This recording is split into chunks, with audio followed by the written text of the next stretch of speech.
میں جو ہی سنسان سڑک پر کھڑے پولیس موبائل کے پاس پہنچا، ناظم نے مجھے بازو سے پکڑا اور گاڑی کے عقبی حصے میں دھکیل دیا۔ کچھ دیر کے لیے میں خوف زدہ ہو گیا تھا، مگر گاڑی کے اندر بیٹھی شخصیت کو دیکھتے ہی مجھے خوشگوار حیرت ہوئی۔ اگرچہ نیم اندھیرا تھا، تاہم میں نے اسے پہچاننے میں دیر نہیں کی۔ گاڑی سٹارٹ ہوئی اور سنسان جنگل کے پراسرار ماحول سے دور ہونے لگی۔ آپ ٹھیک ہیں؟ کئی لمحوں بعد رابعہ مستفسر ہوئی۔ مجھے بہت افسوس ہے، قلق اور ندامت ہے کہ آپ میری وجہ سے۔ اب افسوس اور ندامت سے کچھ نہیں ہوگا، میں نے کہا۔ یہی سچ ہے کہ میں بری طرح پھنس گیا ہوں اور شاید مفرور بھی قرار دے دیا گیا ہوں۔ میں سمجھ سکتی ہوں، میں نے ابو سے بات کی ہے، انہی کے کہنے پر آپ کو لینے آئی ہوں۔ وہ بولی۔ آپ نے بھی اچھا جال بچھایا۔ نہیں، کانسٹیبل شوکت نے بتایا تھا ہمیں کہ آپ کس جگہ سے غائب ہوئی ہیں۔ اگر ہماری جگہ کوئی اور آپ کو ڈھونڈ لیتا تو فوراً مار دیے جاتے۔ رابعہ کمال، یہ آپ بھی جان گئی ہوں گی کہ اب میری آزادی ختم ہو گئی ہے۔ تعلیمی سلسلہ جو آخری مراحل میں تھا وہ بھی ختم ہو گیا۔ میں نے سنجیدگی سے کہا، میرے امتحانات ہو چکے ہیں، رزلٹ کا انتظار تھا۔ ہم کوشش کر رہے ہیں کہ آپ پر لگے تمام الزامات ختم ہو جائیں۔ وہ میری بات کاٹتے ہوئے بولی۔ اس دن بھی ہمیں دیر سے معلوم ہوا تھا، تاہم میں نے شوکت سے کہہ دیا تھا کہ کوشش کرنا کسی بھی جرم کا انکاؤنٹر نہ ہو۔ اچھا، تو یہ سب طے تھا؟ میرے لہجے میں حیرت در آئی۔ ہاں بالکل، ابو نے سے کہا تھا کہ ایس ایچ او کو ختم کر دے۔ وہ گہری سانس لیتے ہوئے بولی۔ مگر اس سے ہمیں داؤد مکرم اور راحت معین سے نجات نہیں ملے گی، میں نے خدشہ ظاہر کیا۔ ہاں، جب تک ان سے ہم ویڈیوز اور فوٹوز حاصل نہیں کر لیتے پریشان ہی رہیں گے۔ اس نے اعتراف کیا۔ کیا وہ لوگ ابو پر بھی بہت زیادہ دباؤ ڈال رہے ہیں؟ ظاہر ہے، ان کے ہاتھ میں ریموٹ کنٹرول ہے، میں نے تعصب سے کہا۔ خیر، ابھی ہم کہاں جا رہے ہیں؟ ایک محفوظ جگہ پر، وہ مختصراً بولی۔ وہ گہری سوچ میں مستغرق تھی۔ میں بھی چپ سادھ کر بیٹھ گیا۔ شب کے تاریک سائے گہرے ہوتے جا رہے تھے۔ وہ میرے سامنے کسی مجرم کی طرح سر جھکائے بیٹھی تھی۔ انتہائی اعصاب شکن اور تناؤ سے بھرپور لمحے تھے۔ کم و بیش نصف گھنٹے بعد گاڑی شہر کی حدود میں داخل ہو گئی۔ آپ نے یقیناً کچھ سوچ کر ہی یہ قدم اٹھایا ہے؟ بالآخر کئی لمحوں بعد میں نے اس سے استفسار کیا۔ نہیں، ہاں۔ وہ چونکتے ہوئے بولی۔ میں نے نہیں، ابو نے کچھ سوچا ہے، اب دیکھیے کیا کرتے ہیں۔ بھروسہ کیا جا سکتا ہے؟ ہاں۔ یہ کیا کہہ رہے ہیں آپ؟ میرے ابو ہیں وہ۔ مگر وہ بھی تو بلیک میل ہو رہے ہیں۔ میں نے اسی کی کہی ہوئی بات دہرائی۔ وہ کچھ نہیں بولی۔ شاید اس سوال کا جواب اس کے پاس نہیں تھا، یا پھر وہ متذبذب ہو گئی تھی۔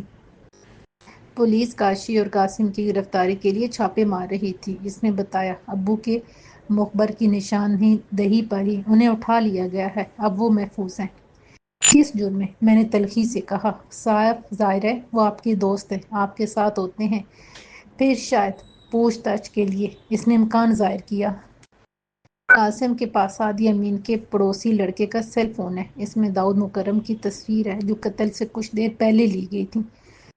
وہ سعدیہ کے گھر میں داخل ہو رہا تھا، میں نے بتایا۔ میں جانتی ہوں، اس میں آپ کی تصویر بھی ہے، وہ سنجیدگی سے بولی۔ موبائل فون وہ ابو نے لے لیا ہے قاسم سے، اس نے میری بات کاٹ دی۔ بلا شبہ وہ اہم ثبوت ہے، مگر اس سے کوئی ثابت نہیں ہوتا۔ پھر بھی اس کی وہاں موجودگی، اس نے پھر میری بات کاٹ دی۔ وہ وہاں آپ کی موجودگی پر بھی سوال اٹھا سکتے ہیں۔ یہ امکان تو 100% ہے، میں نے کہا۔ کچھ دیر بعد گاڑی رک گئی۔ میں رابعہ کمال کی میت میں اتر کر اس کے عقب میں چلنے لگا۔ مراد اور ناظم بھی میرے ساتھ چپکے ہوئے تھے۔ مبادا میں بھاگ نہ جاؤں، مگر میرا ایسا کوئی ارادہ نہیں تھا۔ ہم ایک پرانی بلڈنگ کے اندر داخل ہو گئے۔ سردی زیادہ نہیں تھی، تاہم لوگ گھروں میں دبکے بیٹھے تھے۔ مذکورہ بلڈنگ 4 منزلہ تھی اور اس میں تمام تر فلیٹس تھے جہاں ملازمت پیشہ افراد کرائے پر رہ رہے تھے۔ میں بلڈنگ کی خستہ حالی پر افسوس کرتا ہوا اس کے عقب میں چلتا رہا۔ اس نے بلیک جینز کے ساتھ ریڈ کلر شرٹ پہن رکھی تھی۔ بلا مبالغہ وہ ایک حسین لڑکی تھی۔ ہم اگر ایسے مخدوش حالات میں نہ ملے ہوتے تو دل کے معاملات پر بھی غور کیا جا سکتا تھا۔ ہم تا دیر سیڑھیاں عبور کرنے کے بعد ایک فلیٹ کے سامنے روکے۔ دروازہ کھولو، ہلکی سی دستک کے بعد ناظم نے آہستگی سے کہا۔ دروازہ کھلتے ہی ہم چاروں اندر داخل ہو گئے۔ یہ ایک مختصر سا فلیٹ تھا۔ ایک خستہ حال بیڈ، پلاسٹک کی 3 کرسیاں، لکڑی کی چھوٹی میز اور دیوار پر آویزاں 14 انچ کی LED، گویا یہی کل اثاثہ تھا۔ اندر قاسم اور کاشی کے سوا کوئی نہیں تھا۔ وہ گرم جوشی سے ملے تھے، تاہم ان کے چہروں پر گہری سنجیدگی اور افسردگی تھی۔ مستقبل تاریک ہو جائے تو آنکھیں بھی تاریک ہو جاتی ہیں۔ اللہ کا شکر ہے تم بچ گئے، ورنہ اس منحوس ایس ایچ او نے تو کوئی کسر نہیں چھوڑی تھی۔ کاشی مجھے دیکھتی بولا، میں کانسٹیبل شوکت سے ملا تھا، اس کے مطابق ہم تینوں اشتہاری کرا دے دیے جائیں گے۔ قاسم نے بتایا، یہ سب مجھے معلوم ہے، کوئی نئی بات بتاؤ۔ میں نے کہا، میں صبح سے جنگل میں بھٹک رہا ہوں، کچھ کھانے کو ہے تو لاؤ۔ ناظم کھانا لینے گیا اور چائے بھی۔ رابعہ پلاسٹک کی کرسی پر بیٹھتی ہوئی بولی۔ اس دوران مراد بھی باہر چلا گیا تھا، شاید وہ دروازے پر نگرانی کر رہا تھا۔ رابعہ صاحبہ، جو ہوا اس پر افسوس یا تبصرہ فضول ہے، آپ یہ بتائیے کہ آگے کیا کرنا ہے؟ میں نے اس کے سامنے کرسی پر بیٹھتے ہوئے کہا۔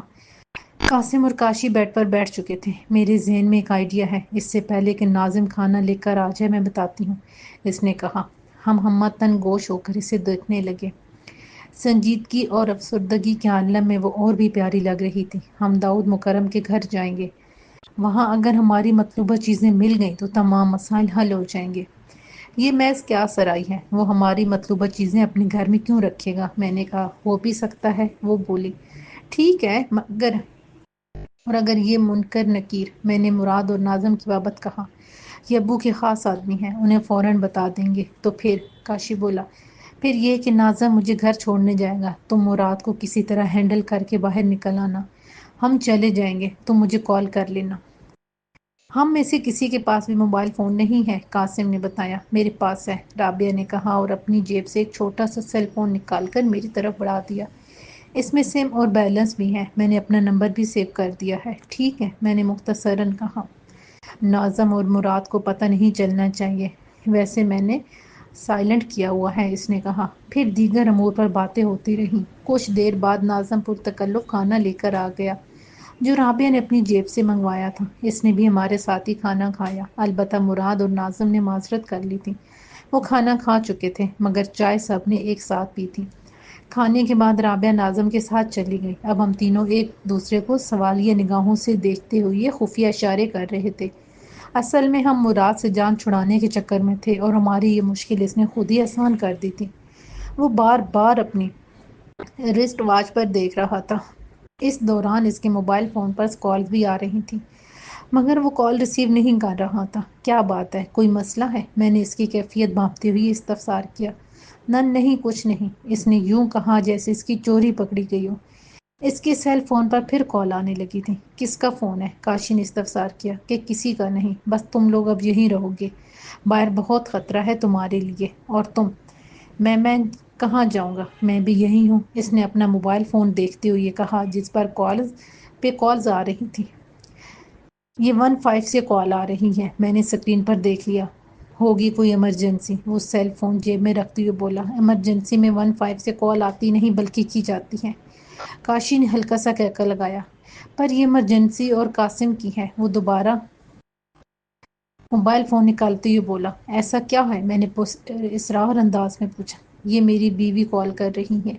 اس کی بات سنتے ہی ہم تینوں کا کہکا نکل گیا۔ بھائی خوب، واقعے میں یہ 15 ہے، تو سنتے کیوں نہیں؟ میں نے پوچھا۔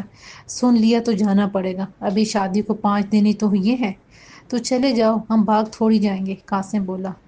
تم تو نہیں بھاگو گے، مگر ڈی ایس پی، انہیں کون بتائے گا؟ میں نے اس کی بات کاٹ دی۔ اگر ناظم یہاں دوبارہ نہیں آئے گا تو تم بے فکر ہو کے چلے جاؤ، ہم کہیں نہیں جائیں گے، ویسے بھی باہر ہمیں خطرہ ہے۔ وعدہ؟ میرے کہتے ہی وہ کھڑا ہوتے ہوئے بولا۔ دیکھنا یارو، مروا نہ دینا، تم بے فکر ہو کر جاؤ، اور وہ فوراً چلا گیا۔ لو جی، ایک مشکل تو آسان ہو گئی، کاشی نے کہا۔ اب ہمیں یہاں سے نکلنا ہوگا۔ میں رابعہ کمال کو کال کرتا ہوں، میں نے سیل فون نکالتے ہوئے کہا۔ وہ تو جیسے میری ہی فون کی منتظر تھی، فوراً کال ریسیو کر کے بولی۔ وقار، صرف آپ آ جائیں، اس سے زیادہ خطرہ بھی نہیں اور کسی کو شک بھی نہیں ہوگا۔ میں نے اسے مراد کی بابت بتا دیا تھا، وہ اس سے لیے کہہ رہی تھی۔ کچھ دیر بعد میں چہرے پر اونی مفلر لپیٹ کر وہاں سے نکل آیا۔ میں نے سر پر کیپ بھی لے لی تھی۔ یہ سب چیزیں مجھے اسی فلیٹ سے مل گئی تھیں۔ ازاں بعد معلوم ہوا تھا کہ مذکورہ فلیٹ میں کوئی کانسٹیبل رہ رہا تھا، جو فی الحال چھٹی پر گیا ہوا تھا۔ میں نے باہر نکل کر آٹو لیا اور اس کی بتائی ہوئی جگہ پر پہنچ گیا۔ رات کے 12 بجنے والے تھے۔ کچھ دیر بعد وہ بھی کار میں پہنچ گئی۔ یہ اچھی حالت کی XLI تھی۔ جیسے وہ خود ہی ڈرائیو کر رہی تھی۔ بڑی مشکل سے آئی ہوں، وہ میرے بیٹھتی بولی۔ بابا سے اجازت مشکل سے ملی ہوگی، میں نے استفسار کیا۔ نہیں، امی سے۔ وہ کار آگے بڑھاتی ہوئی بولی۔ ہم بابا کے ساتھ نہیں رہتے، امی اور ان کے درمیان کئی سال پہلے علیحدگی ہو گئی تھی۔ اوہ، بہت افسوس ہوا۔ نہیں، وہ فوراً بولی۔ جو رشتہ بوجھ باندھ جائے اس کے ٹوٹ جانے میں ہی بہتری ہوتی ہے۔ یہ بھی ٹھیک کہہ رہی ہیں آپ، میں نے اختصار کے ساتھ کہا۔ سوری، مجھے معلوم ہے آپ پریشان ہیں، کاش یہ مسائل ختم ہو جائیں گے۔ ہاں، پریشانی تو بنتی ہے، مگر اگر آپ سوچ رہی ہیں کہ یہ معاملات ختم ہو جائیں گے تو ایسا مجھے نہیں لگتا۔ آپ صحیح کہہ رہے ہیں، میری عزت اور آپ کی زندگی داؤ پر لگی ہوئی ہے، وہ تعصب کے ساتھ بولی۔ اگر میری زندگی کے عوض آپ کی عزت بچ جائے تو مجھے خوشی ہوگی، میں نے خلوص دل سے کہا، اور اس نے اپنا ہاتھ میرے ہاتھ پر رکھ دیا۔ اس لمس میں پاکیزگی، خلوص اور اپنائیت کا اظہار تھا۔ کاشی ہم ایسے حالات میں نہ ملے ہوتے، وہ حسرت زدہ لہجے میں بولی۔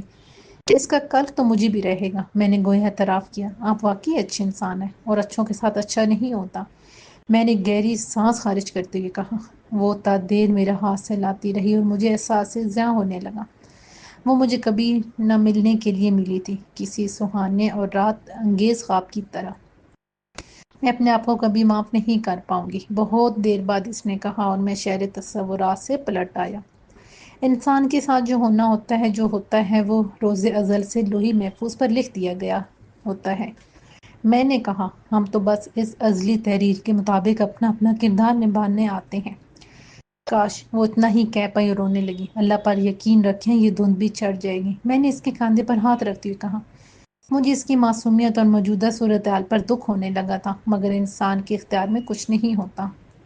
تقدیر کے ہاتھوں میں کھلونا اور کٹ پتلی ہیں ہم لوگ۔ کچھ دیر بعد وہ خود ہی سنبھل گئی۔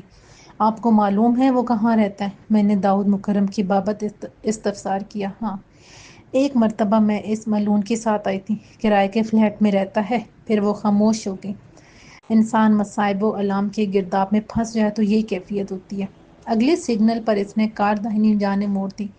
کم و بیش 5 منٹ بعد ہم ایک بلند و بالا اور خوبصورت عمارت کے سامنے پہنچ گئے۔ یہ شہر کے وسط میں خاصی معروف جگہ تھی۔ اس نے پارکنگ میں گاڑی روکی اور مجھے اشارہ کرتے ہوئے یہ اتر گئی۔ یہ وہ شہر تھا جہاں دن سوتے اور راتیں جاگتی ہیں۔ ہر سو چہل پہل اور انسانوں کا ٹھاٹھے مارتا سمندر تھا۔ ہم مذکورہ بلڈنگ کے سامنے گیٹ پر پہنچ گئے تھے۔ ایک باوردی گارڈ پمپ ایکشن تھامے سگریٹ پی رہا تھا۔ ہمیں دیکھتے ہی وہ الرٹ ہو گیا۔ کس سے ملنا ہے؟ اس نے استفسار کیا۔ پروفیسر داؤد مکرم سے، رابعہ نے کہا۔ وہ جو کالج میں پڑھاتے ہیں؟ جی وہی۔ آپ کو نہیں معلوم؟ وہ تو چلے گئے، وہ بتانے لگا۔ کہاں چلے گئے؟ سنا ہے انگلینڈ چلے گئے ہمیشہ کے لیے۔ وہ اسے ہونکوں کی طرح دیکھتی رہ گئی۔ ایسے حالات میں اس کا غائب ہو جانا اچھی علامت نہیں تھا۔ اس سے راحت معین نے بھیجا ہوگا، اس نے کار میں بیٹھتے ہوئے کہا۔ اب ہمیں وہ چیزیں اور ثبوت کہاں ملیں گے؟ میں نے پوچھا۔ شاید کہیں سے بھی نہیں، اس نے یاسیت سے زدہ لہجے میں کہا۔ مگر وہ سب کچھ ساتھ تو نہیں لے کر گیا ہوگا، میں نے خیال ظاہر کیا۔ راحت معین، وہ مختصراً بولی۔ تو پھر ٹھیک ہے، آپ گھر جائیے، میں کچھ کرتا ہوں، میں نے کہا۔ وہ مجھے چونک کر دیکھتی ہوئی بولی۔ کیا کریں گے آپ؟ راحت معین سے ملنے کی کوشش۔ واہ، وہ آپ کو ڈھونڈتے پھر رہے ہیں اور آپ ان سے ملنے چل دیے، وہ خفگی سے بولی۔ داؤد مکرم سب کچھ اس کے حوالے کر کے چلا گیا، اور جیسے وہ سب کچھ آپ کے حوالے کر دے گا۔ رابعہ نے کار کی سپیڈ بڑھاتے ہوئے کہا۔ واپس فلیٹ پر چلتے ہیں، وہاں بیٹھ کر سوچتے ہیں کہ آگے کیا کرنا ہے۔ نہیں، وقت بہت ہو گیا ہے، اب آپ گھر جائیں۔ وہ اچانک گاڑی روک کر مجھے سوچتی ہوئی نگاہوں سے دیکھنے لگی، پھر بولی۔ چلیں، میرے گھر چلتے ہیں، میں آپ کو امی سے ملواتی ہوں، وہاں محفوظ بھی رہیں گے۔ یہ آئیڈیا ابھی ابھی میرے ذہن میں آیا ہے۔ اس کی کیا ضرورت ہے؟ کاشی اور قاسم کا کیا ہوگا؟ ناظم اور مراد بھی پریشان ہوں گے۔ مجھے فلیٹ پر چھوڑ دیں، میں نے کہا۔ نہیں، ہو گیا فیصلہ، میں ان سے بات کر لوں گی، مجھے مانتے ہی بنی۔ تقریباً 20 منٹ بعد ہم اس کے گھر پہنچ گئے۔ یہ ایک چھوٹا سا خوبصورت مکان تھا جو شہر کے معقول رہائشی علاقے میں تھا۔ امی، یہ ہیں وقار احمد۔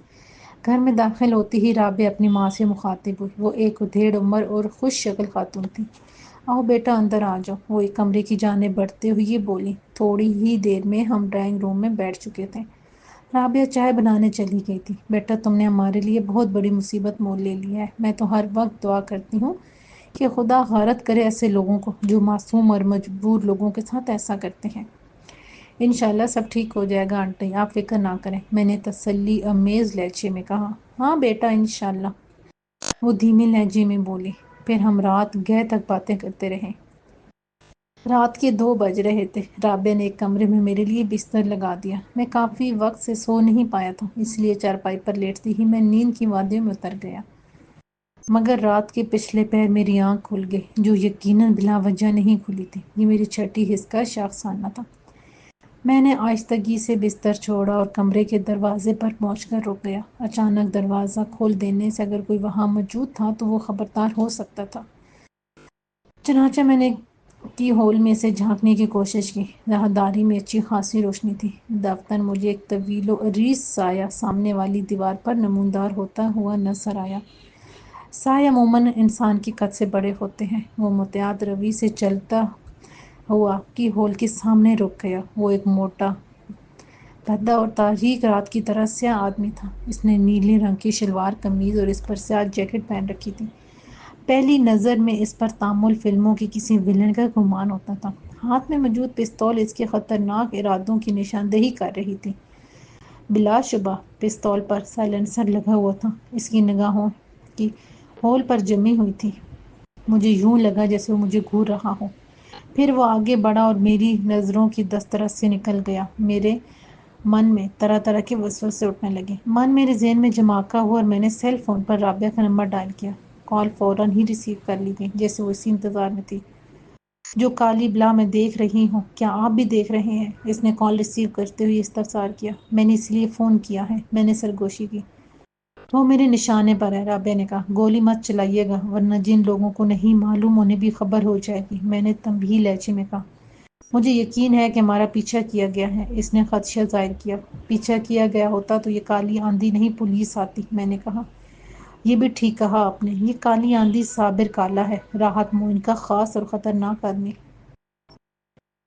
اسے زندہ پکڑنا ہے، سب کچھ بتائے گا یہ، میں نے کہا۔ اوکے کچھ کرتی ہوں، مگر اس کے پاس بے آواز پستول ہے، وہ بولی۔ اسے کسی طرح اپنے کمرے میں بلائیں، میں بھی آ رہا ہوں، میں نے کہا اور کال منقطع کر دی۔ جرائم کی دنیا میں صابر کالا شیطان کی طرح بدنام تھا۔ اس کے پاس سینکڑوں آدمی تھے جو اس کے ایک حکم پر لاشوں کے ڈھیر لگا سکتے تھے۔ چنانچہ اس کا بذات خود اور تنہا رابعہ کے گھر پر مسلح ہو کر آنا کسی اہم بات کی نشاندہی کر رہا تھا۔ وہ میرے کمرے کو نظر انداز کرتا ہوا رابعہ کے کمرے کی طرف بڑھ گیا تھا۔ یقیناً اس کے پاس مکمل معلومات تھیں۔ اس کے آگے بڑھتے ہی میں نے بے آواز طریقے سے دروازہ کھولا اور راہداری میں جھانک کر دیکھا۔ میرے کمرے کے داہنی جانب دروازے کے پاس ایک فریزر پڑا ہوا تھا۔ میں آہستگی سے آگے بڑھا اور فریزر کی آڑ میں بیٹھ گیا۔ اسی لمحے سامنے والے دروازے سے روشنی کی لکیر راہداری کے فرش پر پھیلتی چلی گئی۔ یقیناً رابعہ نے میری ہدایت پر عمل کرتے ہوئے یہ دروازہ کھول دیا تھا۔ شاید یہی وجہ تھی کہ صابر کالا نے اپنے عقب میں توجہ نہیں دی۔ اس کی یہ کوتاہی میرے لیے فائدہ مند ثابت ہوئی اور میں فریزر کی آڑ سے اسے دیکھنے لگا۔ رابعہ نے جو ہی دروازہ کھولا، وہ بجلی کی سی تیزی کے ساتھ اس کے کمرے میں داخل ہو گیا۔ ایک مختصر سی نسوانی چیخ ایک لمحے کے لیے بلند ہو کر فوراً معدوم ہو گئی۔ شاید اس نے رابعہ کے منہ کو اپنے ہاتھ سے دبا رکھا تھا۔ میں تیزی سے حرکت میں آ گیا اور رابعہ کے کمرے کی طرف بڑھا۔ کمرے کے نیم کھلے دروازے سے روشنی کی ایک لکیر اب بھی باہر آ رہی تھی۔ میں محتاط روی سے چلتا ہوا دروازے کے سامنے پہنچ گیا۔ اسی لمحے مجھے صابر کالہ کی آواز سنائی دی۔ تمہارے پاس ایک پن ڈرائیو ہے، اگر وہ شرافت سے دے دو گی تو میں بھی شرافت سے چلا جاؤں گا۔ مجھے شدید حیرت کا جھٹکا لگا۔ رابعہ نے تو مجھے یہی بتایا تھا کہ سب کچھ داؤد مکرم کے پاس ہے، تو اب یہ صابر کالہ اس سے کس پن ڈرائیو کی مطالبہ کر رہا تھا؟ اگر اس کے پاس واقعی کوئی ثبوت موجود تھا تو اس نے مجھ سے غلط بیانی کیوں کی تھی؟ یہ سوال میرے دماغ پر ہتھوڑی کی طرح ضربیں لگا رہا تھا۔ وہ آئینے میں خود کو دیکھ کر پہچان نہیں پائی تھی۔ اس کے سامنے ایک قبول صورت گندمی رنگ کی حامل ادھیڑ عورت تھی، جس کی ناک میں مخصوص سپرنگ ڈال کر اس کے نتنے قدرے چوڑے کر دیے گئے تھے، جس سے اس کی ناک چپٹی اور نقش و نگار مدے سے لگ رہے تھے۔ سر کے بال چھوٹے اور گھنگریالے نظر آ رہے تھے۔ پہلی نظر میں اس پر کسی افریقی عورت کا گمان ہوتا تھا، جبکہ اس کے ساتھ کھڑا دراز قامت اور قدرے فربی مائل 75 سالہ بوڑھا کوئی ماورائی مخلوق لگ رہا تھا۔ اس کے سر اور داڑھی کے بال لمبے اور سفید تھے، چہرے پر پھیلی متعدد سلوٹیں اس کی طویل عمری کی نشاندہی کر رہی تھیں۔ ان کے ساتھ ایک تیسرا شخص بھی تھا جس کو دیکھتے ہی کسی پیش امام کا خیال آتا تھا۔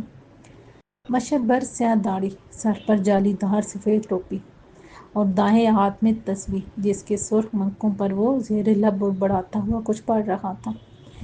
یہ سب مشہور زمانہ اداکارہ نیلم کے میک اپ آرٹسٹ کے ہنر کا شاہکار تھے۔ ادھیڑ عمر افریقی عورت میڈم سارہ، 75 سالہ بوڑھا مینیجر اللہ راضی اور پیش امام کے روپ میں زرار تھا۔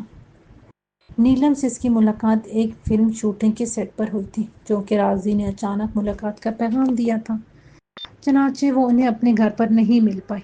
نیلم، راضی اور زرار اس کے پاس ایک معروف اسٹوڈیو میں تھوڑی ہی دیر میں پہنچ گئے تھے۔ زرار کے ذمے کچھ ضروری کام تھے جنہیں نمٹا کر وہ ان کے پاس پہنچ گیا تھا۔ نیلم انہیں ڈائریکٹر کے آفس میں لے گئی تھی۔ یہ ایک چھوٹا سا خوبصورت آفس تھا۔ دیواروں پر فلموں کے پوسٹرز اور اداکاروں کی تصویریں لگی ہوئی تھیں، جن میں زیادہ تر تصاویر نیلم کی تھیں۔ ایک بڑی سی میز کے پیچھے ریوالونگ چیئر پر بیٹھا شخص لیپ ٹاپ میں کھویا ہوا تھا۔ اس کے اندر داخل ہوتے ہی وہ جلتی سے اٹھ کر کھڑا ہو گیا۔ یہ ہمارے فلم ڈائریکٹر سہیل منیر ہے، نیلم نے تعارف کرواتے ہوئے کہا، اور یہ میری دوست سارہ۔ بہت خوشی ہوئی مل کر، بیٹھیے۔ وہ کرسیوں کی جانب اشارہ کرتے ہوئے یہ بولا۔ یہ بھی اداکارہ؟ نہیں نہیں، اداکاری کا شوق نہیں ہے، نیلم نے بیٹھتے ہوئے کہا۔ یہ معروف بزنس مین توقیر جمال کی منگیتر ہے۔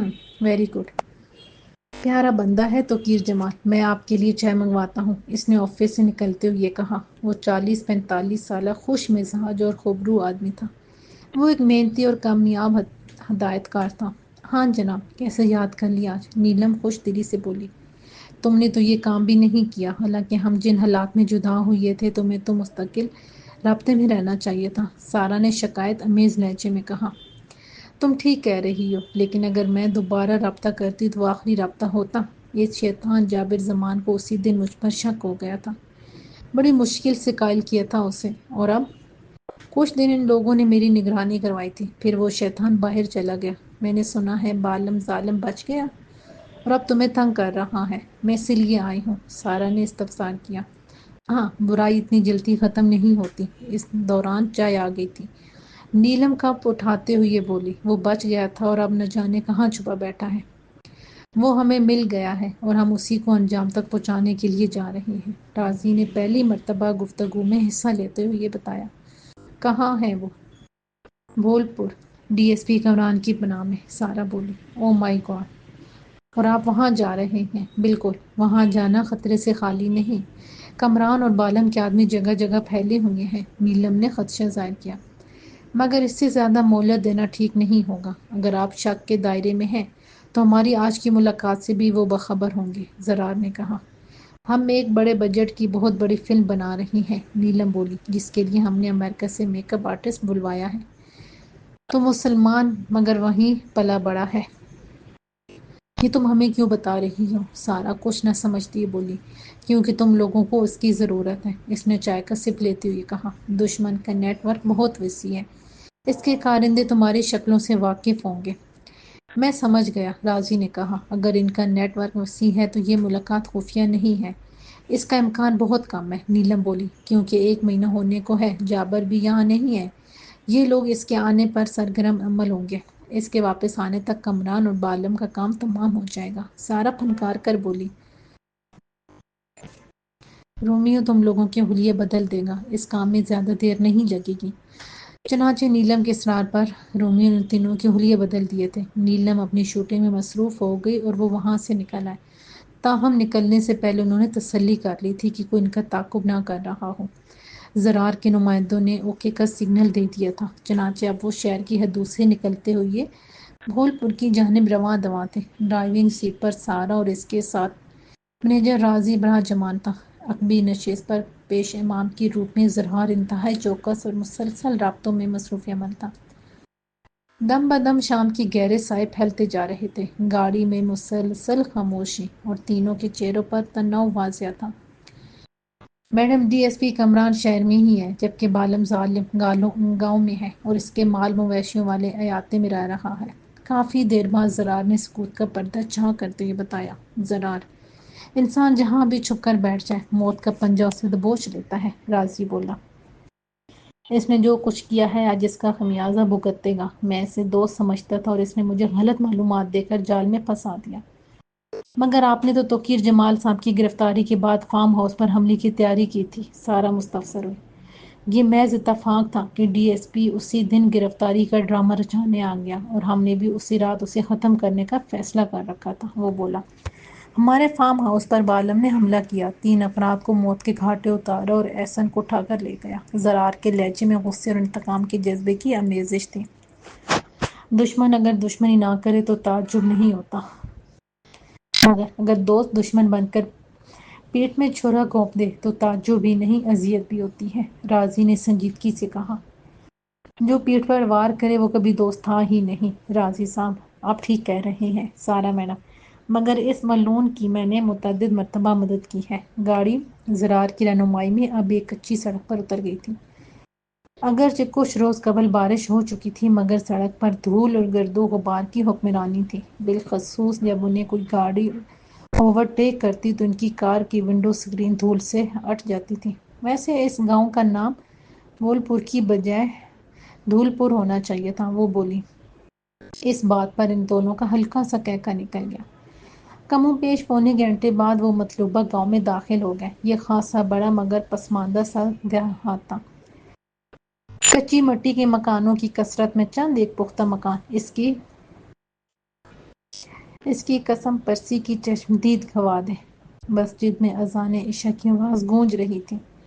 انہیں گاؤں میں کوئی خاص چہل پہل نظر نہیں آئی۔ زرار تم گاڑی لے کر کسی مناسب جگہ پر میری کال کا انتظار کرو، راضی نے ہدایت دی۔ آپ اکیلے جائیں گے؟ وہ فکر مندی سے بولا۔ ہم 2 ہیں اور 2 اکیلے نہیں ہوتے، وہ اپنی لمبی داڑھی کو کھجاتے ہوئے بولا۔ ٹھیک ہے، زرار مزید کوئی بات کیے بغیر بولا۔ اس دوران سارا نے گاڑی ایک مناسب جگہ پر روکی اور تیزی سے نیچے اتر گئی۔ راضی بھی اس کے ساتھ ہی اتر آیا تھا۔ کچھ ہی دیر میں زرار گاڑی لے کر جا چکا تھا۔ وہ سست روی سے آگے بڑھنے لگے۔ راضی کی چال میں نکاہت واضح طور پر محسوس ہو رہی تھی، جو اس کی موجودہ گیٹ اپ کا تقاضا تھا۔ وہ ایک 70-75 سالہ ضعیف العمر آدمی کے بیس میں تھا، جبکہ اس کے ساتھ چلتی ہوئی سارا ایک قبول صورت کالی کلوٹی سی عورت کے روپ میں تھی۔ بازار میں آتے جاتے چند ایک لوگوں نے گھورتے ہوئے گزر گئے تھے۔ یہ ایک کشادہ مگر بے رونق بازار تھا۔ دونوں اطراف میں کچے مکانات کا سلسلہ تھا، وسط میں کافی بڑے کھڈے اور ان میں ٹھہرے ہوئے پانی سے تافن اٹھ رہا تھا۔ مزید کچھ آگے جانے کے بعد انہیں کریانے کی ایک دکان نظر آئی۔ وہ اس کے سامنے پہنچ کر رک گئے اور متلاشی نگاہوں سے ادھر ادھر دیکھنے لگے۔ دکان کے اندر ایک بلب روشن تھا، جس کی بیمار سی روشنی میں ایک مدکوک چہرے والا ادھیڑ عمر آدمی خود بھی بیمار لگ رہا تھا۔ کس سے ملنا ہے میاں صاحب؟ ان پر نظر پڑتے ہی وہ اونچی آواز میں بولا۔ غلام رسول سے۔ راضی اس کی طرف بڑھتی ہوئی بولا۔ کس سے؟ اس نے پھر سے اونچی آواز میں پوچھا۔ غلام رسول سے، راضی نے بھی اونچی آواز میں کہا۔ وہ کون ہے؟ یہاں تو کوئی غلام رسول نہیں رہتا، دکاندار نے کہا۔ اچھا، مگر اس نے تو مجھے اسی گاؤں کا بتا دیا تھا۔ کس نے؟ وہ پھر چیخنما آواز میں بولا۔ غلام رسول نے، راضی قدرے جلا کر بولا۔ اچھا، اس نے کہا اور اس سے مستفسرانہ نگاہوں سے دیکھنے لگا۔ اس دوران سارا دکان کا جائزہ لے رہی تھی۔ یہ ایک چھوٹی سی گزارے لائق دکان تھی، جس کی دیواروں پر لگے بڑے بڑے لکڑی کے تختوں پر بسکٹ کے ڈبے اور کچھ کھانے پینے کی چیزیں پڑی تھیں۔ فرش پر رکھی ہوئی بوریوں میں چینی، چاول اور دالیں نظر آ رہی تھیں۔ متعدد چوہے بھی مٹر گشت میں مصروف تھے۔ سامنے رکھی چھوٹی سی ٹوٹی پھوٹی میز پر ایک ترازو رکھا ہوا تھا۔ عقبی دیوار میں ایک چھوٹی سی کھڑکی تھی، جو یقیناً بہرے دکاندار کے گھر کی طرف کھلتی تھی۔ اسی لمحے کھڑکی کھلی اور ایک صحت مند دراز قامت لڑکی دکان میں داخل ہو گئی۔ اس کی عمر 19-20 کے درمیان تھی۔ اس کی رنگت گندمی اور چہرے کے نقوش و نگار تیکھے تھے۔ اس نے گلابی رنگ کا عام سا سوٹ پہن کر اس کے اوپر ایک گرم چادر اوڑھ رکھی تھی۔ کیا بات ہے ابا؟ کس سے باتیں کر رہے ہو؟ اس نے دکان میں داخل ہوتے ہوئے اونچی آواز میں کہا۔ یہ کسی غلام رسول کا پوچھ رہے ہیں، اس نے اشارہ کرتے ہوئے کہا۔ کس سے ملنا ہے بابا جی؟ اس نے راضی کی طرف دیکھتے ہوئے استفسار کیا۔ غلام رسول سے؟ یہ کون ہے؟ وہ سوچتی ہوئی بولی۔ اس گاؤں میں تو کوئی غلام رسول نہیں ہے، ایک تھا وہ بھی مر گیا کچھ دن پہلے۔ شاید وہی ہو، سارا نے کہا۔ آپ پتہ کر لیں جی، اس گلی کا نکڑ مڑتے ہی سامنے ایک اور گلی نظر آئے گی، پھر آگے مڑتے ہی ایک دکان ہے دودھ دہی کی، اس سے آگے تیسرا مکان ہے۔ جی، مگر وہ اکیلا ہی رہتا تھا، شاید اس کا کوئی رشتہ دار آیا ہوا ہو۔ اس نے بتایا اور وہ ایک دوسرے کو گھور کر رہ گئے۔ بلا ارادہ سارا کی ہنسی چھوٹ گئی تھی۔ لگتا ہے آنٹی کو سمجھ نہیں آئی، لڑکی سارا کی طرف دیکھتی ہوئی بولی۔ سمجھ تو مجھے بھی نہیں آئی بیٹی، راضی اپنی لمبی داڑھی کھجاتی ہوئے بولا تو وہ دوبارہ بولی۔ وہ جی اس گلی کے نکڑ مڑتے ہی۔ تم لوگ کیا باتیں کر رہے ہو؟ کچھ مجھے بھی بتاؤ، بوڑھا دکاندار تقریباً چلاتے ہوئے بولا۔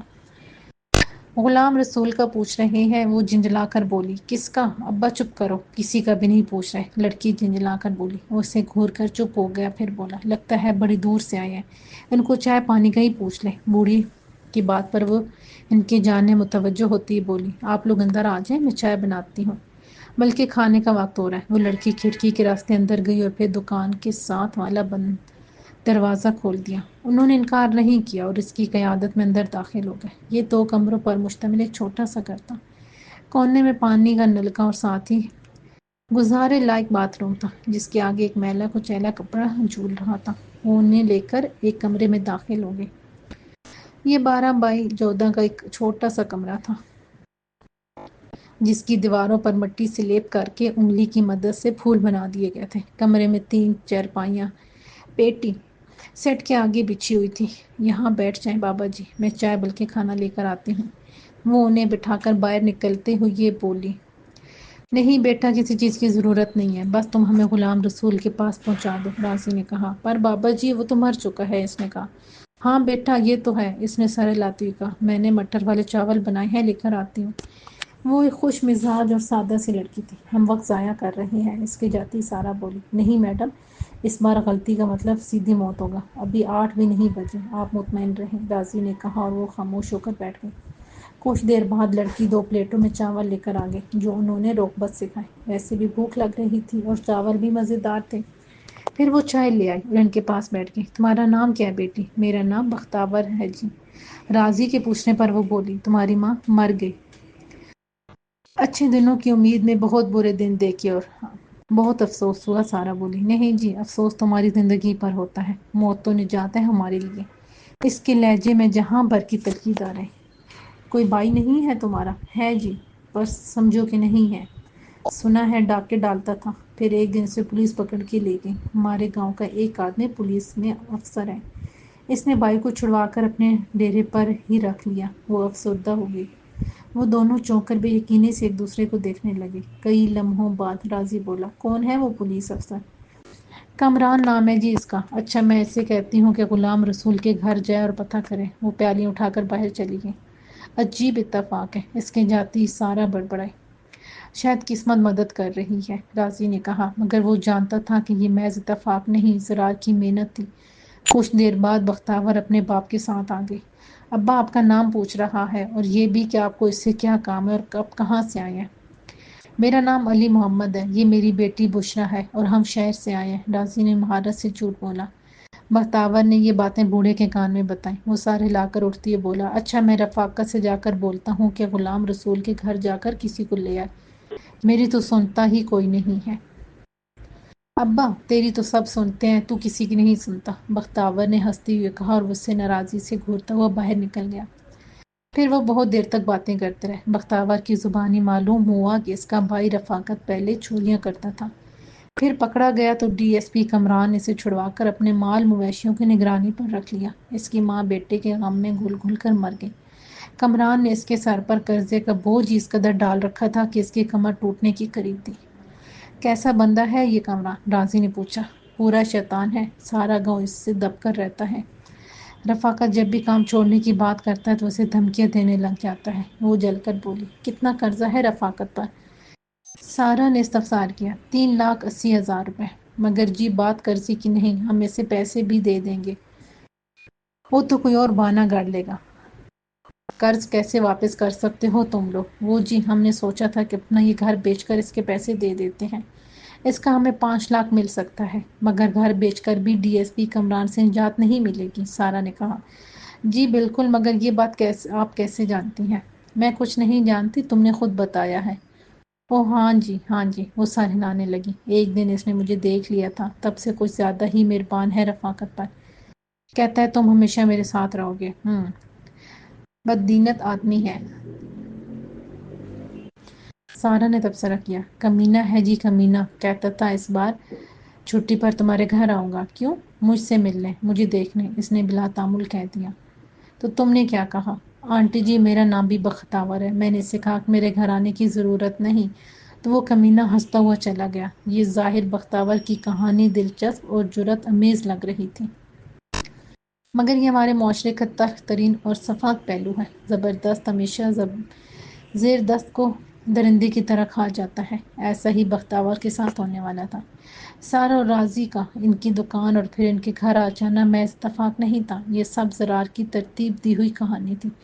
وہ اس کے مطابق کردار ادا کر رہے تھے۔ اس سلسلے میں سارا کچھ نہیں جانتی تھی، تاہم راضی پوری طرح سے باخبر تھا۔ چنانچہ وہ اپنے ترتیب دیے گئے منصوبے کے مطابق بوڑھے بیری کی دکان کے قریب اترے اور اس کے گھر تک پہنچے۔ راضی پوری تیاری کے ساتھ آیا تھا۔ غلام رسول والی کہانی محض ایک مفروضہ تھا۔ انہیں معلوم تھا کہ بول پور میں ایک غلام رسول نامی بوڑھا تھا جو پچھلے کچھ دنوں چل بسا تھا۔ اس کے آگے پیچھے کوئی نہیں تھا اور یہی ان کی کہانی کی اہم کڑی تھی۔ اب صرف رفاقت کو قائل کرنا تھا۔ اس کے تعاون سے وہ نہ صرف بالم ظالم بلکہ ڈی ایس پی کمران کو بھی ختم کر سکتے تھے۔ کچھ دیر بعد وہ بوڑھا اپنے بیٹے رفاقت کے ساتھ آ گیا۔ وہ ایک لمبا تڑنگا اور صحت مند نوجوان تھا۔ اس نے میلی کچیلی شلوار قمیض پر وہ سیدھا سی چادر اوڑھ رکھی تھی۔ اس کے نقوش میں اپنی بہن سے کافی حد تک مماثلت نظر آ رہی تھی۔ قدرے گندمی چہرے پر نوکدار باریک مونچھیں اور بڑی بڑی آنکھیں اس کی وجاہت میں اضافہ کر رہی تھیں۔ البتہ اس کے چہرے پر محرومی، بے بسی اور معاشرے کی تلخ رویوں کے ان گنت قصے مرقوم تھے۔ اس نے سلام کیا اور سر جھکا کر ان کے سامنے بیٹھ گیا۔ غلام رسول 2 ہفتے قبل مر چکا ہے۔ اس کے آگے پیچھے کوئی نہیں ہے۔ آپ اسے کیسے جانتے ہیں؟ کافی دیر بعد وہ گویا ہوا۔ وہ میرا دوست تھا، میں کئی دنوں سے اس سے ملنا چاہ رہا تھا، مگر یہ زندگی کے جھمیلے کہیں نکلنے ہی نہیں دیتے۔ راضی نے افسردگی سے کہا۔ جب اسے آپ کی ضرورت تھی آپ موجود نہیں تھے۔ یہی معاشرے کا مجموعی رویہ ہے، وہ تلخی سے بولا۔ میں کہتا ہوں اگر کوئی بیمار اور زندہ انسان کو نہیں پوچھتا تو اسے کوئی حق نہیں کہ اس کے مرنے پر واویلا کرے۔ مگر بیٹا مجھے کیا معلوم تھا کہ وہ بیمار ہے اور مر رہا ہے، راضی نے وضاحت پیش کی۔ میاں جی میں نے آپ کی نہیں معاشرے کے عام رویے کی بات کی ہے، وہ جلدی سے بولا۔ پڑھے لکھے لگتے ہو، سارا بولی۔ جی آنٹی، 10ویں تک دھکے کھائے ہیں، ادب سے بہت لگاؤ تھا، مگر اب میرا حال اردو ادب سے بھی بدتر ہے۔ وہ اپنی چادر کی طرف دیکھنے لگا جس پر گوبر اور مٹی کے نشان جم چکے تھے۔ اپنی حالات اور مشرتی رویوں کے ہم خود ذمہ دار ہوتے ہیں، راضی بولا۔ دنیا کا سب سے بڑا رشتہ پیسہ ہے، اگر آپ کے پاس ہے تو مشرتی رویے بھی اچھے ہوتے ہیں، رشتہ دار اور دوستوں کو بھی کمی نہیں ہوتی، سارا نے کہا۔ تم کوئی نوکری کیوں نہیں کر لیتے؟ راضی نے کہا۔ وہ اسے یکٹک دیکھنے لگا۔ اس کی اداس آنکھوں میں کوئی رنگ زندگی کی رمق تک نہیں تھی۔ پھر وہ زخمی لہجے میں بولا، نوکری ہی تو کر رہا ہوں، یہ نوکری نہیں غلامی ہے۔ سارا نے اس کے ذہن پر احساس کی ضرب لگاتے ہوئے کہا، کیا مطلب؟ تم میری سوچ اور توقع سے زیادہ سمجھدار مگر حساس ہو، اور حساس لوگوں کا دنیا کھا جاتی ہے، یہ دوسری ضرب تھی۔ برے وقت میں لوگ 5 کروڑ کی تسلی دیتے ہیں، 10 کروڑ کا دلاسا بھی مفت میں دے دیتے ہیں، مگر 1 روپیہ نہیں دیتے۔ وہ اٹھتے ہوئے بولا، تم میرے ساتھ چلو، میں محض تسلی اور دلاسا نہیں دوں گی بلکہ تمہاری تقدیر بدل جائے گی، سارا نے کہا۔ وہ فوراً دوبارہ چارپائی پر بیٹھتے ہوئے بولا، کوئی انسان کسی دوسرے انسان کی تقدیر کیسے بدل سکتا ہے؟ اگر کوئی انسان کسی کی تقدیر بگاڑ سکتا ہے تو یقیناً بنا بھی سکتا ہے، راضی نے کہا۔ وہ کیسے؟ جیسے ڈی ایس پی کمران نے تمہاری تقدیر بگاڑ دی۔ راضی کے جملے نے اسے بری طرح چونکنے پر مجبور کر دیا۔ وہ کئی لمحوں تک اسے بے یقینی سے دیکھتا رہا، پھر بولا، یہ آپ کیا کہہ رہے ہیں میاں جی؟ میں درست کہہ رہا ہوں، یہ صرف تم ڈی ایس پی کمران یا پھر میں جانتا ہوں کہ تم نے کبھی کوئی ڈکیتی یا چوری کی ہی نہیں، تمہیں پھنسایا گیا تھا۔ راضی کی بات پر سارا اور بختاور بھی حیران ہو گئی تھی۔ آپ بزرگ ہیں، آپ کی سفید داڑھی اور عمر کا احترام مجھ پر واجب ہے، اوپر سے آپ ہمارے مہمان بھی ہیں، مگر میں آپ کی باتیں برداشت نہیں کر سکتا۔ وہ دوسری مرتبہ اٹھتے ہوئے بولا، ٹھیک ہے بیٹا، کل کو بری طرح پھنس جاؤ گے تو تمہیں یہ بوڑھا بزرگ بہت یاد آئے گا، راضی گرم توے پر چوٹ لگاتے ہوئے بولا۔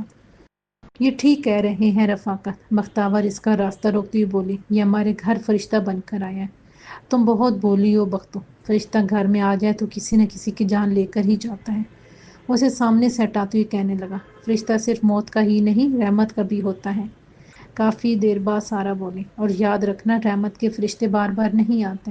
ہاں بھائی، اگر یہ کہہ رہے ہیں تو شہر چلے جاؤ، یہ تمہیں اچھی نوکری دلوا دیں گے اور میری جان بھی اس بدنیت ڈی ایس پی سے چھوٹ جائے گی۔ رفاقت کچھ نہیں بولا، تاہم اس کی آنکھوں میں نمی دار آئی تھی۔ وہ جانتا تھا کہ بختاور کمران کی شیطانی نظروں کی زد میں ہے۔ اس دوران اس کا بہرا باپ سونے کے لیے جا چکا تھا۔ وہ بہت خطرناک آدمی ہے، وہ ایک بار پھر سے بیٹھتے ہوئے بولا، سب کچھ برباد کر کے رکھ دے گا۔ اگر بختاور کی عزت پر حرف آتا ہے تو کیا سب کچھ برباد نہیں ہوگا؟ بختاور کے بعد وہ تمہیں بھی کسی جعلی پولیس مقابلے میں اڑا دے گا، سارا نے کہا۔ وہ کئی لمحوں تک ٹکٹکی باندھے اسے دیکھتا رہا، پھر تفہیمی انداز میں سر ہلاتے ہوئے بولا، تو آپ لوگ غلام رسول سے نہیں، مجھ سے ملنے آئے ہیں، کیا چاہتے ہیں؟ اہم بات یہ نہیں کہ ہم کیا چاہتے ہیں، اہم بات یہ ہے کہ تم کیا چاہتے ہو، راضی بولا۔ میں چاہتا ہوں کہ صبح ہوتے ہی آپ لوگ یہاں سے چلے جائیں اور ہمیں ہمارے حال پر چھوڑ دیں۔ وہ رونے لگا۔ مگر ہم اپنی اس معصوم بیٹی بختاور کو اس کے حال پر نہیں چھوڑ سکتے۔ راضی نے تابوت میں آخری کیل ٹھونک دی اور رفاقت روتا ہوا بختاور سے لپٹ گیا۔ اگر ایسا تھا تو اس نے میرے خلوص اور خاموش محبت کی توہین کی تھی۔ میں اس کی خاطر موت کے دہانے تک پہنچ گیا تھا۔ میری تعلیم، زندگی، آزادی اور مستقل تک داؤ پر لگ چکا تھا۔ عین ممکن ہے کہ اس کی کوئی مجبوری رہی ہو، مگر اسے مجھ سے یہ راز نہیں چھپانا چاہیے تھا۔ کہ کیا کہہ رہے ہو تم؟ رابعہ کی آواز سنائی دی۔ میں جو کچھ کہہ رہا ہوں وہ تم اچھی طرح سمجھ رہی ہو، وہ گھرا کر بولا۔ میرے پاس وہ پن ڈرائیو ہے جس میں اس کے دوسرے راز ہیں، اس میں میرے متعلق کچھ بھی نہیں ہے، وہ بولی۔ میں بھی اسی کی بات کر رہا ہوں، وہ گھرایا۔ اس دوران میں دروازے کے عین سامنے پہنچ چکا تھا، مگر وہ بھی اس وقت میرے پاس نہیں ہے، میں نے ابو کے حوالے کر دی تھی، رابعہ نے کہا۔ تو پھر ٹھیک ہے، تمہاری موت کے بعد وہ بھی مل جائے گی۔ وہ پستول کی نال اس کی پیشانی پر رکھتے ہوئے بولا۔ اتنی بھی کیا جلتی ہے؟ میں نے اندر داخل ہوتے ہوئے یہ کہا، ابھی تو بہت سارا لین دین باقی ہے۔ وہ چونک کر پیچھے مڑا۔ میرے پاس پستول نہیں تھی اور یہ بات اس کے لیے اطمینان بخش تھی، مگر اس سے دیر ہو چکی تھی۔ وہ جو ہی میری طرف پلٹا، رابعہ نے ایک زوردار ٹھوکر اس کی کونی پر جڑ دی۔ یہ غیر متوقع اور اچانک حملہ تھا۔ پستول اس کے ہاتھ سے نکل کر فرش پر جا گری تھی۔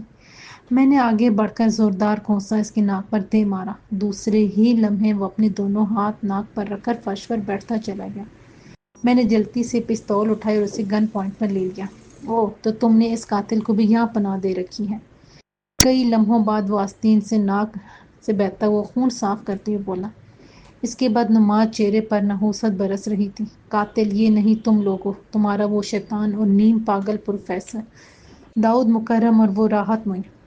تم اپنے حد سے بڑھ رہی ہو، وہ خود پر تنی ہوئی پستول کی پرواہ کیے بغیر بولا۔ بس اب تو میری باتوں کا جواب دو گے، ورنہ میں تمہاری پستول کی خاموش گولی تمہارے اس خالی سر میں اتار دوں گا۔ میں نے اسے دھکا دے کر صوفے پر بٹھاتے ہوئے کہا، تم مجھے نہیں مار سکتے کیونکہ پولیس تمہیں ڈھونڈتی پھر رہی ہے۔ ایک بار تو بچ گئے ہو، اگلی بار نہیں بچ پاؤ گے۔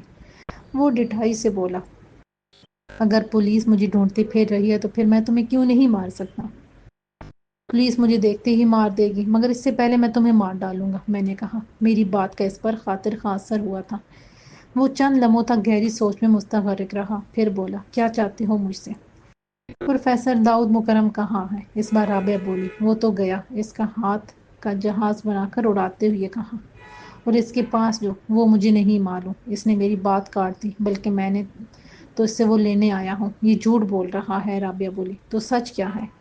میں نے اسی سے سوال کر دیا۔ سچ یہ ہے کہ اس کے پاس پن ڈرائیو ہے۔ اگر یہ ہمیں ڈرائیو واپس دے دیتی ہے تو ہم اسے چھوڑ دیں گے اور اس کی نازیبا تصاویر اور فوٹوز بھی اسے واپس کر دیں گے۔ وہ کہہ رہا تھا اور رابعہ اس دوران اپنے موبائل فون کی سکرین کو غور سے دیکھ رہی تھی۔ مجھے سمجھنے میں دقت نہیں ہوئی کہ وہ اس کی ویڈیو بنا رہی تھی، تاہم اس جانب متوجہ نہیں تھا۔ ایس ایچ او کس کے کہنے پر میرا انکاؤنٹر کرنا چاہتا تھا؟ میں نے آگے بڑھ کر پستول کی نال اس کے دل کے مقام پر رکھتے ہوئے استفسار کیا۔ مجھے کیا پتا، وہ ممنایا۔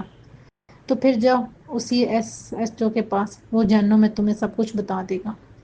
میں نے ٹریگر پر ہلکا سا دباؤ ڈالا تو اس کی گگی بندنے لگی۔ وہ فوراً بولا، پروفیسر داؤد مکرم نے اسے 5 لاکھ روپے دیے تھے تمہیں مارنے کے لیے۔ سعدیہ امین کو کس نے قتل کیا؟ رابعہ مستفسر ہوئی۔ داؤد مکرم نے، وہ تھوک نگلتے ہوئے بولا، اور اب کس کے کہنے پر یہاں آئے ہو؟ راحت معین کے کہنے پر۔ اکیلے ہو؟